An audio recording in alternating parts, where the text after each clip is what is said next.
orbit, Earth looks infinite. Blue oceans, white cloud bands, vast forests, and mountain ranges lit by a sun that seems to renew everything in silence. It looks calm, stable, almost too generous to fail. But up close, the truth is more fragile. A coral reef can bleach, a forest can burn, a river can be diverted, a species can vanish before we even name it. Up there, the planet looks boundless. Down here, life depends on balance. And the cities we've built often ignore that balance completely. They consume, they expand, they extract, they discard. Only 6.9% of the 106 billion tons of materials used each year come from recycled sources. More than 93% still enters the economy as virgin material. That means most of what powers modern life begins as mining, logging, drilling, hauling, and refining. It moves through our homes, our streets, our factories, and then it's gone from use, but not from the world. The global economy is still overwhelmingly linear. Take, make, waste. And waste is growing faster than our ability to manage it. Municipal solid waste is projected to rise from about 2.1 billion tons in 2023 to 3.8 billion tons by 2050. Nearly double the pressure on land, water, budgets, and public trust. Nearly double the strain on the systems that keep cities functioning. Nearly double the amount of material that must somehow be collected, sorted, treated, recovered, and safely returned. The deeper cost is even harder to see. The extraction and processing of materials, fuels, and food drive about half of global greenhouse gas emissions and over 90% of biodiversity loss and water stress. That means the footprint of our cities begins long before trash day. It begins in the mines, in the fields, in the ports, in the factories, in the invisible toll of a civilization that treats Earth like an endless source of inputs. And nature is already sounding the alarm.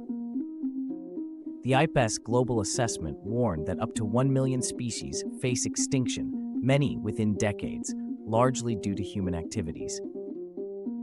That number is not just scientific, it is emotional. It is a warning that the living world is losing ground. That the forests, oceans, wetlands, and grasslands that make life possible are under pressure from the way we produce and consume. Still, if you stand in an untouched forest, the lesson is different. There is no waste here. A fallen tree becomes shelter, then soil, then food for roots and fungi. Water moves through leaves, clouds, and streams. Nutrients return, light is captured and transformed. Life does not end at the edge of one organism, it passes forward. That is the genius of nature. Not efficiency in the industrial sense, but continuity, regeneration, cycles that preserve value instead of destroying it. Cities can learn from that. They have to. Because the modern city is one of the most powerful inventions in human history and one of the most resource-hungry. It concentrates people, data, infrastructure, and ambition. It can build hospitals, transit, schools, and industries at scale. But it can also concentrate waste, emissions, congestion, and inequality at the same scale. For more than a century, urban life has run on a promise of abundance. Materials arrive, goods are purchased, packaging is opened, products are used, and the leftovers are pushed out of sight. The system works until it doesn't, until landfills fill, until oceans absorb plastic, until extraction outpaces restoration, until the cost of hidden waste shows up in heat, drought, pollution, and instability. Plastic is the most familiar symbol of this crisis.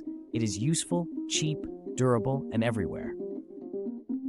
But without major intervention, the annual flow of plastic into the ocean could nearly triple by 2040, reaching roughly 29 million metric tons per year. That is not just pollution. That is a global design failure repeated millions of times a day. And still, the answer is not simply to recycle more. Recycling matters, but it is not enough. A true circular economy starts higher up the ladder, refusing what we do not need, reducing what we do, reusing what already exists, repairing what breaks, refurbishing what still has life, and remanufacturing what can be reborn. Recycling is the last line of defense, not the first. That shift in thinking changes everything. Because if a city can preserve value before it becomes waste, then the city becomes more than a consumer of resources. It becomes a steward of them. This is where the future begins to come into focus. Imagine a city that can remember. Not just remember streets or schedules, but materials, products, flows, patterns. Imagine a city where every object has an identity, where every item can tell a story, and where nothing useful disappears into anonymous trash. A city where a battery knows its chemistry, a building panel knows its origin, a garment knows its fibers, and a machine knows whether it can be repaired or recovered. In that city, waste is no longer invisible. It becomes measurable, traceable, actionable. And that is where AI becomes essential. The first superpower of AI in a circular city is visibility. Across the world, waste systems still rely on fragmented reporting and limited manual inspection. But computer vision, machine learning, and sensor-driven analytics can turn mixed waste streams into rich information. Instead of occasional audits, cities can see line by line, item by item, what is being discarded, where contamination begins, and which materials still hold value. That matters because what we can measure, we can improve. AI can identify packaging types at sorting facilities. It can detect contamination before it ruins an entire batch of recyclables. It can reveal which products are repeatedly failing in the market and which materials could be recovered at higher quality. It can feed that information back to manufacturers, procurement teams, and city leaders, helping them redesign systems that generate less waste in the first place. This is not just smarter trash handling. It is feedback. And feedback is how living systems evolve. A circular city also needs intelligence in motion. Waste collection is not only about bins and trucks. It is a logistics puzzle that spans neighborhoods, transfer stations, treatment plants, repair hubs, and secondary markets. Traditional routes often waste fuel, time, and labor while missing opportunities to recover more value. AI can optimize those routes dynamically, responding to demand, traffic, weather, and capacity in real time. In one recent life cycle assessment, optimized waste collection cut global warming potential by 45.7% over the modeled period. That is a reminder that circularity does not always begin with dramatic new machines. Sometimes it begins with better coordination, less idling, fewer unnecessary miles, and fewer emissions from the simple act of moving materials more intelligently. The city, in other words, can learn to breathe. But the real transformation happens when those separate systems start speaking to one another. Because waste does not live in one department. It touches energy, water, logistics, housing, construction, manufacturing, and public health. If a neighborhood has more food waste, that affects collection, composting, biogas, and local emissions. If a district replaces appliances more frequently, that affects metals recovery, e-waste, repair markets, and supply chains. If a city builds with modular materials, demolition becomes a source of salvage rather than a source of rubble. AI can connect those dots. It can act as the intelligence layer that links the material metabolism of a city. The result is a system that does not simply remove waste faster. It anticipates it, it reroutes it, it reuses it. It keeps more value circulating for longer. And when that intelligence is paired with a digital twin, the whole city starts to behave like a living model of itself. A digital twin can ingest signals from bins, trucks, energy systems, water networks, and industrial facilities. It can run simulations of different choices before they are made. What happens if a reuse center opens in one district? What happens if repair services are expanded near transit hubs? What happens if a new policy boosts packaging return rates? What happens if an unexpected storm disrupts collection and recovery? The city can test, adapt, and improve before making expensive mistakes. That is not just efficiency, that is resilience. And resilience is the new currency of urban life. Water makes that even clearer. In a circular city, the cleanest water is the water you do not lose. Pipes age, mains leak, pressure shifts. Small failures become massive losses when they go unnoticed. AI-driven event detection can find those problems early before they become disasters. One widely shared utility case study reported $16 million in savings and 6.5 billion liters of water loss prevented on an annualized basis. That is a stunning number, but the true meaning is simpler. Invisible waste becomes visible, and once visible, it can be stopped. The same logic applies to energy. A circular city cannot run on dirty power and call itself regenerative. AI systems themselves consume energy, and that footprint matters. The future of intelligent cities depends on efficient models, clean electricity, and grid flexibility. Otherwise, the solution becomes another demand on the same fragile system it is trying to fix. So the goal is not maximum computation. The goal is better decisions with less waste. That means using AI as a tool for precision, not excess. It means deploying efficient systems where they matter most. It means pairing digital optimization with low-carbon infrastructure. It means ensuring that the intelligence of the city supports the intelligence of the planet. And then there is the question of identity. A circular city cannot treat objects as disposable if it cannot identify them. That is why digital product passports are so important. They give goods a machine-readable memory, a record of materials, repairability, durability, and recycling potential. They make it possible to know what something is made of, how it should be handled, and whether it should be repaired, reused, or disassembled for recovery. This matters most at the front line of material value: batteries, electronics, appliances, vehicles, textiles, and building components. The European Union has already moved battery passports toward mandatory use for relevant categories in 2027. That marks a profound shift. The future of circularity is not just physical, it is informational. If materials carry better data, then systems can make better decisions about them. You cannot recover what you cannot trace. You cannot repair what you cannot understand. You cannot reuse what you treat as anonymous. That is why the circular city begins before the recycling plant. It begins in product design, in procurement contracts, in public policy, in urban planning. In the rules that decide what gets made, how long it lasts, and what happens when it is no longer needed.